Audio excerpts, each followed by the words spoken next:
my name is Katie Morse, and today I'll be talking about my social narrative project, in which I will define my SMART goal really quick, and then I'll talk about how gamification uses narrative and social influences and how that can apply to my SMART goal.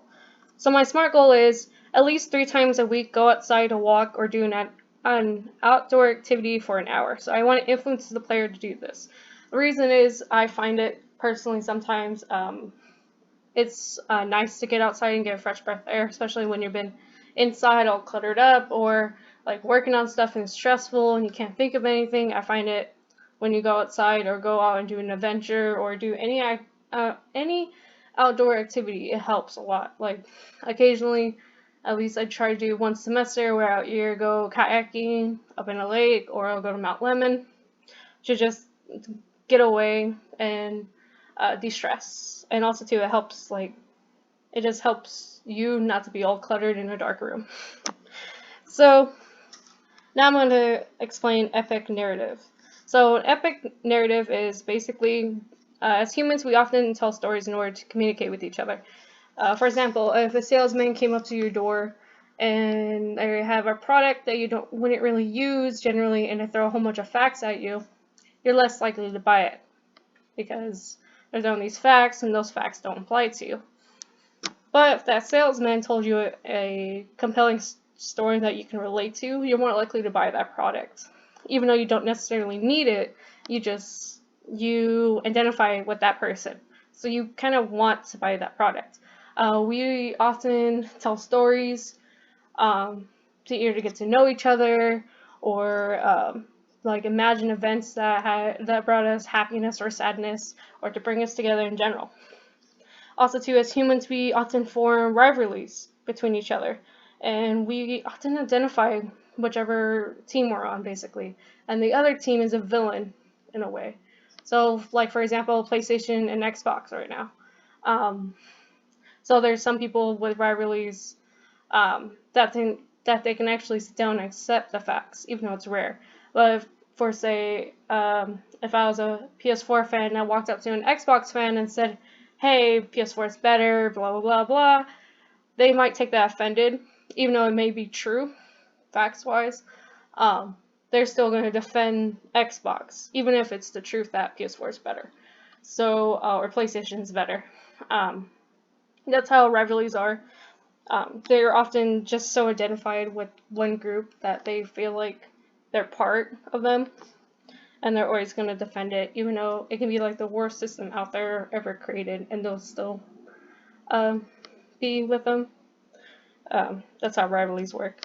Some other things.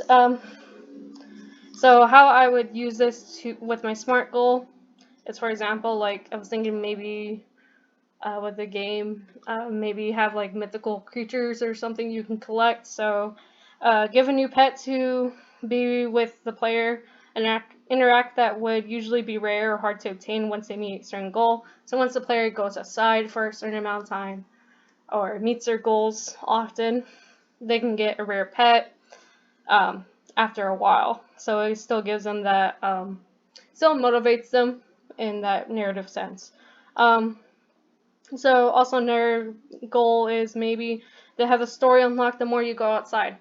So each week there's a new story, and you can unlock the whole story if you go out 3 days a week instead of going out one day and then not discovering the story, and then each week is a different story. So it's just more interesting to interact with versus just sticking to one script, and having that story there motivates the player to go out more, or have a rivalry and have you kind of like the destined person, like you're the destined clan leader, so you're still with that clan, but also too you're the destined one, so you feel even more important, like you have to hold up your clan as much as you can. So now we're going to talk about social influence. So we often care about impressing conforming to social norms, interacting with each other. For example, popularity. As humans, we want other humans to approve of our choices. So, like right now, Among Us is a huge thing. So if you play Among Us, and often you will like have a group of friends try to ask you like, "Hey, play some Among Us," or with the new consoles and the new games. you'll definitely get that a lot as well. Like, hey, have you played this? Or have you gone to PS5? How is it? Kind of thing. So another one is One of Us. People are motivated to be a part of a group and be accepted as a member of a social structure. So, for example, like PS4 or Xbox right now, or not PS4, PlayStation. I'm sorry. With the PS5, some of the games you can definitely be a part of and feel part of the community. Or like with the PS4 Dreams, you can do game jams and be part of the community in there. So you can be part of that. Then there's the water cooler chat. Use small talk to affiliate with each other. So usually, if we don't know someone, the first thing that's going to pop up their mind is something really, really basic, like the weather's nice today, or some popular new trend that's going out. You might want to try to talk about it in your opinion and to see like how you two are compatible in a way to like talk or become friendship. Or just in general, like if you don't really know a stranger but you don't want it awkward, you're gonna use small talk to try to make it less awkward or try to get to know someone new. And then this is more of social influences, so social norms, unwritten rules of a group. So you always say please, thank you. Like where I lived, like if you were finished eating, you always go wash the plate immediately and then put it in the dish drying thing. Kind of like norms. It kind of reminds me of taboos, like do's and don'ts. Um, but also too, there's conformity and social accuracy. We don't necessarily copy others to fit in, but we do doubt ourselves. So usually, if something new came out, everyone wants that. Like when the JanSport backpacks were out, we weren't necessarily trying to copy our friends, but we definitely wanted to fit in, even though another brand might look better with their backpacks, we still want to be part of that trend. So like with the JanSport backpacks, when that was a huge thing. Friends and mementos. Encouraging players to invite their friends to play the game in exchange for a reward. This motivates both players to interact. So for example, my dad is a huge Raid person. He loves playing Raid Shadowlands.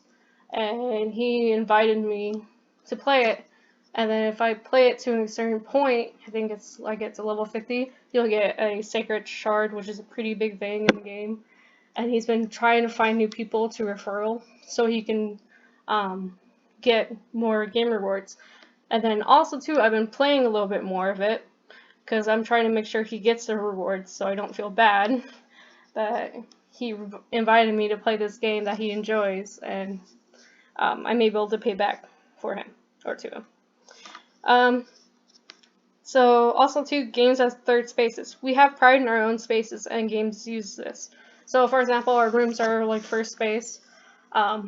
We take pride like, hey, I live there, or I rent there. Second places are usually other places we go to that we take pride through. Third places are also, I believe, schools and stuff like that.